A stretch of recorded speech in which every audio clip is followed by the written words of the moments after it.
Alright guys, here is the truck driving to my chiropractor. So I'm going to put it up here and see what you guys think. Hopefully you guys can see this. I'm going to put it on, turn it down so I can see. Alright, all you got to do is hit this button right here and it full self drives. So it's basically the cruise control button. Move up a little bit to give it a little more speed. It won't really go faster unless you nudge the accelerator a little bit, and then it'll bring it up a little bit. But I have it on, there's a setting in the cruise control in the full self-driving to where you can make it drive at a reasonable rate, so it kind of adjusts the speed according to, I guess, the cars around, you know, the weather conditions. So it'll automatically adjust the speed according to the surroundings. So that's why I have it set on. I just turned it on there like yesterday, so I'm not sure exactly how it works as far as like if it will speed above the speed limit or under the speed limit. So most of the time I've seen it, notice it goes right about the speed limit or a little bit under. So it's going ahead and slowing down, automatically picks up as soon as there's clearance. The other version would almost come to complete stop and then wait and then just sit there and then take off. Where this one is acting more like a average driver, where basically you accelerate and almost go around as soon as the another car commits to making that turn. The full self-driving pretty much just drives right around the person or right around the car, so it's doing pretty good. There is a problem when I used to use full self-driving about a year ago or almost a year ago. It always had a problem when you went down Doctor's Lake and it had that last corner of the railroad tracks.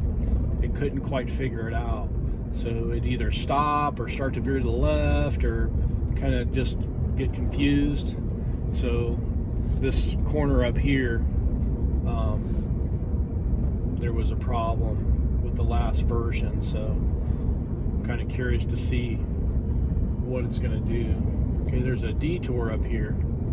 So I'm not sure if that's going to affect us or not. I haven't drove down here lately, so let's see what's going on. I think it's going to go right into the detour, so I don't know if there's a road closure or what. Is this road closed? Not sure what's going on.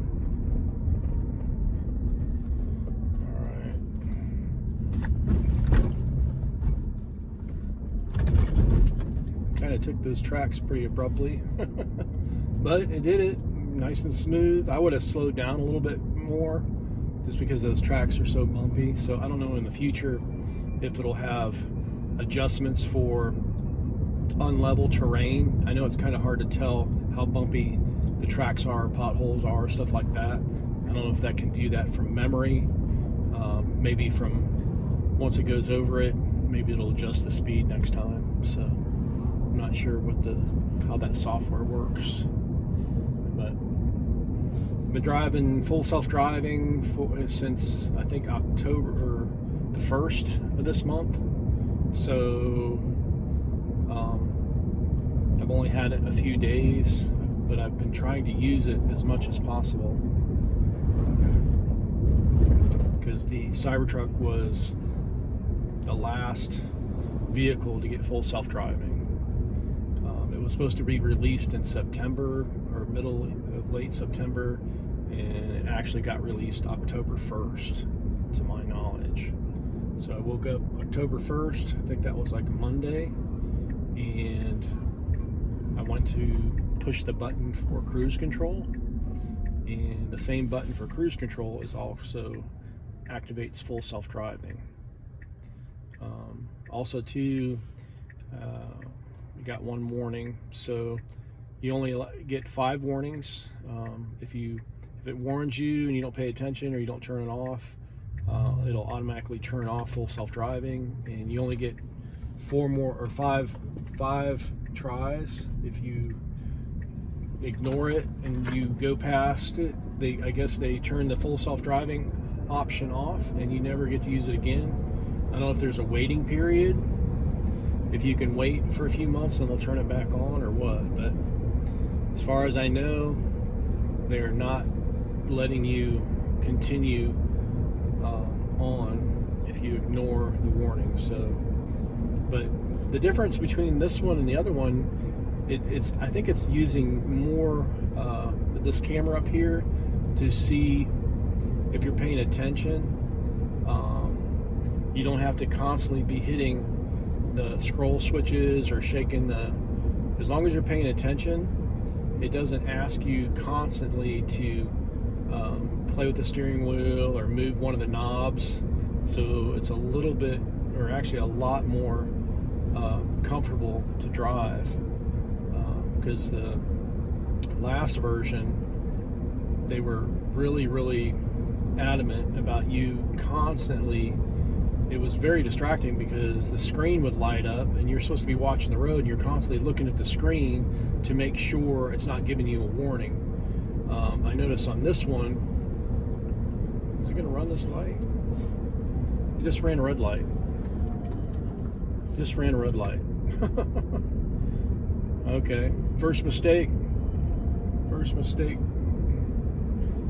I thought it was going to slam the brakes on.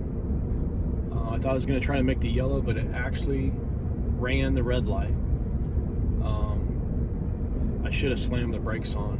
But so these things are not, that light was really dull. It was really hard to see the yellow, but that should not have made the decision to run that light either way, either or. Now we're kind of like in the turn lane. So let's see how that works. All right, it pulls in and noses right up. All right, we're gonna take over. It's kind of trying to park right up to the building, and I'm gonna have to back up and get a parking spot.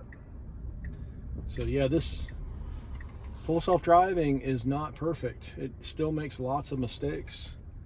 That was my mistake of not overriding the system. I thought it was going to break, and we did ran. It was close, but as you can see, that was definitely pink. That was not yellow. It was completely pink. All right, guys, that's our first mistake for the day, and we will come back and hopefully not make mistakes the rest of the day. So keep your foot on the brake.